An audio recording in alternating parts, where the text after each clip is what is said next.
తిరుపతి లడ్డు ఈ విషయం గత 14 నెలలు బట్టి ఈ రాష్ట్రంలో ఎంత చర్చనీయాంశం అవుతుందని చెప్పేసి మనందరం చూస్తున్నాం. ఎందుకనంటే తిరుపతి లడ్డు అంటే సాక్షాత్తు వెంకటేశ్వర స్వామిని ఎంత పవిత్రంగా చూస్తామో అంతే పవిత్రంగా తిరుపతి లడ్డూను కూడా మనం చూస్తాం. ఎవరైనా ప్రసాదం ఇచ్చినట్లయితే ఆటోమేటిక్గా మన చెప్పులు తీసేసి కళ్ళకు అద్దుకుంటే తప్పించి తిన్నంత పవిత్రత ఉన్నది తిరుపతి లడ్డు. ఆ లడ్డు మీద ఎటువంటి బాధ్యత లేకుండా, ఎందుకంటే బాధ్యత లేదంటున్నారంటే ఇదేదో ఆంధ్రప్రదేశ్ రాష్ట్రానికో వైసీపీ పార్టీకో టీడీపీకో జనసేనకో బీజేపీకి సంబంధించింది కాదు. దాదాపు 100 కోట్ల మంది భారతదేశంలో ఉన్నటువంటి హిందువుల మనోభావాలకు సంబంధించినటువంటి అంశం ఇది. ఆ మనోభావాలను దెబ్బతీస్తూ సాక్షాత్తు ముఖ్యమంత్రిగా ఉన్నటువంటి చంద్రబాబు నాయుడు గారే సెప్టెంబర్ 18, 2024 తిరుపతి లడ్డూలో పంది కొవ్వు యానిమల్ ఫ్యాట్స్ కలిసాయని చెప్పేసి చెప్పడం జరిగింది.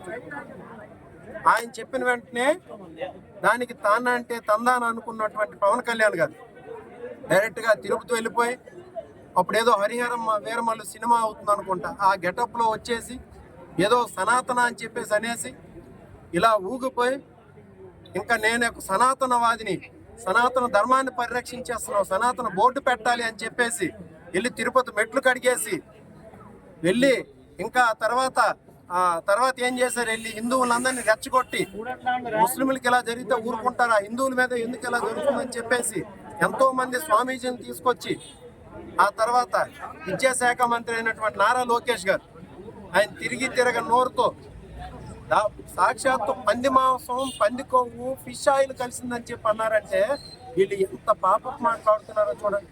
పంది మాంసం కలుపుతారండి, పంది కొవ్వు కలుపుతారా? అప్పుడు ఈ పార్టీకి, మన పార్టీకి చెందినటువంటి వైవి సుబ్బారెడ్డి గారు, అలాగే బీజేపీకి చెందినటువంటి సుబ్రహ్మణ్య స్వామి గారు సుప్రీంకోర్టుకి వెళ్తే సుప్రీంకోర్టు సాక్షాత్తు చంద్రబాబు నాయుడు గారికి క్లియర్గా మాట్లాడింది, మీ దగ్గర ఏ ఆధారాలు ఉన్నాయని చెప్పేసి మీరు మాట్లాడుతున్నారు, దయచేసి ఆ మాటలు ఆపండి అని చెప్పి సుప్రీంకోర్టు డైరెక్షన్ ఇవ్వడం జరిగింది. అప్పుడు సుప్రీంకోర్టు ఆదేశాలతో సిబిఐ ద్వారా ఒక కమిటీ వేశారు, ఆ సిట్ కమిటీ వేసి ఆ కమిటీ నివేదిక అనేది మొన్న అవడం జరిగింది. అంటే కమిటీ నివేదిక అంటే ఆ సిట్ ఏర్పాటు చేసినటువంటి కమిటీ మొన్న సుప్రీంకోర్టులో ఛార్జ్ షీట్ దాఖలు చేయడం జరిగింది. దానిలో క్లియర్గా 600 పేజీల నివేదికలో ఎటువంటి జంతు అవశేషాలు కానీ, పంది కొవ్వు కానీ, లేకపోతే ఫిష్ ఆయిల్ కానీ ఏవి లేవు అని చెప్పేసి క్లియర్గా ఒక మాట చెప్పడం జరిగింది.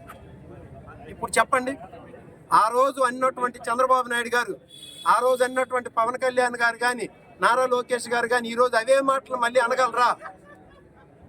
చంద్రబాబు నాయుడు గారు బయటకు వచ్చి మళ్ళీ యానిమల్ ఫ్యాట్స్ ఉన్నాయని చెప్పేసి అనగలరా? లేదు పవన్ కళ్యాణ్ గారు వచ్చేసి మళ్ళీ పంది కొవ్వు కానీ, ఫిష్ ఆయిల్ కానీ ఉన్నదని చెప్పేసి అనగలరా? అనలేకపోతే మీరు దేవుడి దగ్గరికి వెళ్ళి లెంపలు వేసుకొని క్షమాపణ చెప్పండి. ఎందుకనంటే టీటీడీలో జరిగేదంతా ఒక ప్రాసెస్ ప్రకారం జరుగుతుంది. అది మీరు ప్రభుత్వంలో ఉన్నా, ఇంకొకరి ప్రభుత్వంలో ఉన్నా, జగన్మోహన్ రెడ్డి గారు ముఖ్యమంత్రిగా ఉన్నా, అది ఒక 3 స్టేజ్లను దాటి ఆ రోజు ఏం జరిగింది, జూలై 2024లో మీరు ఒక 8 ట్యాంకులు హర్ష డైరీ నుండి వస్తే 8 ట్యాంకుల్లో 4 ట్యాంకుల్లోనే ఏంటంటే ఏదో కెమికల్స్ తేడా ఉన్నాయని చెప్పేసి రిపోర్ట్ ఒకటి ఇవ్వడం జరిగింది. మిగతా 4 ట్యాంకులు సేమ్ డైరీ నుండి వచ్చి 4 ట్యాంకులు లోపలికి వెళ్ళాయి. ఆ 4 ట్యాంకులు రిజెక్ట్ చేశారు. ఈ రిజెక్షన్ అనేది, యాక్సెప్ట్ చేయడం అనేది ప్రతి గవర్నమెంట్లోనూ జరిగేదే. జగన్మోహన్ రెడ్డి గారి గవర్నమెంట్లో 18 ట్యాంకులు రిజెక్ట్ చేశారు. మీకు 2014-19 మధ్యలో మీ హయాంలోను కూడా 14 ట్యాంకులు రిజెక్ట్ చేశారు. సో ఇది ఒక ప్రాసెస్ ప్రకారం జరిగేది. ఆ జరిగిన దాన్ని దేవుడిని తీసుకొచ్చి, సాక్షాత్తు అది దేవదేవుడిని తీసుకొచ్చి నీ రాజకీయాల కోసం ఉపయోగించుకుంటున్నారంటే ఆలోచించండి. ఆ రోజు కూడా అనడానికి కారణం ఏంటంటే 100 రోజులు జరిగినటువంటి సమీక్ష. అది అంటే ప్రభుత్వం వచ్చిన తర్వాత 100 రోజులు జరిగిన సమీక్ష. మీరు అప్పటి వరకు ఎటువంటి పథకాలు కూడా ప్రజలకు ఇవ్వలేదు. ప్రజలకు ప్రామిస్ చేసినటువంటి ఏ పథకాలు కానీ, ఏ హామీలు కానీ నెరవేర్చలేదు. దాంతోపాటు విజయవాడ ఆ రోజు బుడమేరు వాగు పొంగిపోయి వరదలతో నిండుండి అక్కడ అట్టర్ ఫ్లాప్ అయిపోయి ఉన్నారు. ప్రజల దృష్టిని మరల్చాలనే ఒక ఆలోచనతో దాదాపు మొత్తం దగ్గర మొత్తం ఏవైతే మీరు హామీలు ఇచ్చారో అవన్నీ ఫెయిల్ అయిపోయి దేవదేవుడి మీదే డైరెక్ట్గా తీసుకొచ్చి రాజకీయాలు చేశారంటే అంతకన్నా నీచం మరొకటి లేదు అని చెప్పేసి తెలియజేసుకుంటూ ఇంకా సనాతన ధర్మం గురించి మాట్లాడుతున్నారు. సనాతన ధర్మం పవన్ కళ్యాణ్ గారు చంద్రబాబు నాయుడు గారు ఏదంటే ఇది అనేటివే కానీ సనాతన ధర్మం గురించి మీరు మాట్లాడాలా? సినిమా యాక్టర్లు వచ్చే సనాతన ధర్మాన్ని కాపాడేస్తారా? సనాతన ధర్మం మన భారతదేశానికి స్వాతంత్రం రాకముందు 300 సంవత్సరాలు బ్రిటిషర్స్ పరిపాలించారు, అంటే క్రిస్టియన్లు. అప్పుడే సనాతన ధర్మం పోలేదు. అంతకుముందు మరొక 3 సంవత్సరాలు ముస్లింలు అంటే మొఘళ్ళు కానీ లేకపోతే ఢిల్లీ సుల్తాన్లు కానీ పరిపాలించేటప్పుడు అప్పుడు పోలేదు.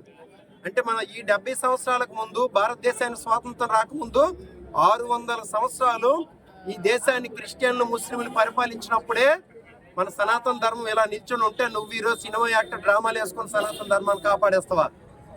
ఇలాంటి లేనిపోని మాటలు మానేసి ఈరోజు ప్రజలకి వచ్చి డైరెక్ట్గా క్షమాపణ చెప్పండి. లేకపోతే ఆ దేవదేవుడు మీకు ఎంత శిక్ష ఇయ్యాలో ప్రజల ద్వారా మీకు ఆ శిక్ష వేస్తాడు. మీకు దీనిలో ఎటువంటి ఇది కూడా లేదు. అందుకని చెప్పేసి ఈరోజు ఆమదాలవలస నియోజకవర్గంలో గల వెంకటేశ్వర స్వామి గుడి దగ్గరికి వచ్చి ఇప్పుడైనా ఈ పాపం చేసినటువంటి చంద్రబాబు నాయుడు గారికి, పవన్ కళ్యాణ్ గారికి, లోకేష్ గారికి, వాళ్ళకి తానా పాడినటువంటి పేపర్లకి, కూటమి నేతలకు అందరికీ మంచి బుద్ధి ప్రసాదించాలని చెప్పేసి ఈరోజు ఆమదాలవలసలో గల వెంకటేశ్వర స్వామి దేవాలయాన్ని మా క్యాడర్ అందరూ కలిపి ఒక మెసేజ్తో ఇంతమంది క్యాడర్ వచ్చి ఈరోజు ఈ కార్యక్రమాన్ని సక్సెస్ చేసి అందరూ కూడా దేవుణ్ణి కోరుకోవడం జరిగింది, దేవుణ్ణి ప్రార్థించడం జరిగింది. ఇప్పటికైనా బుద్ధి తెచ్చుకోకపోతే సరైన టైంలో దేవుడు మన ప్రజల ద్వారే వాళ్ళకు బుద్ధి చెప్తారని కూడా తెలియజేసుకుంటూ సెలవు.